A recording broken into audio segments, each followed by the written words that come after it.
Kung ganito na rin yung under eye ninyo, we're not getting younger and kailangan nyo na to. Very affordable lang siya from Landena, guys. This retinol hydrogel patches, guys, and this one is good for anti-aging, wrinkles, and also for nourishing your under eyes. Guys, this hydrogel patches is marami na talaga siyang laman. Ayan.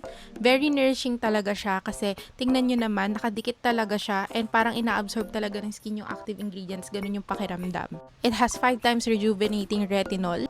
Okay to guys to depuff your under eyes, to give nourishing, and to improve skin texture. It should be part or it must be part of your skincare kasi nga we're not getting younger, sabi ko nga. And this one is very affordable. Trusted ko na tong si Lanvena. Yung una kong ginagamit nila is yung other variants nila. And this one is itong si Purple naman. And ayan guys, ang ganda ng patch nila. High quality yung mismong patch or yung pinaka-fabric nung patch nila. Ito. Ayan. So, ramdam na ramdam mo na kinukuha talaga yung active ingredients ng under eyes mo. So, itry nyo na to kasi ang mura lang yan.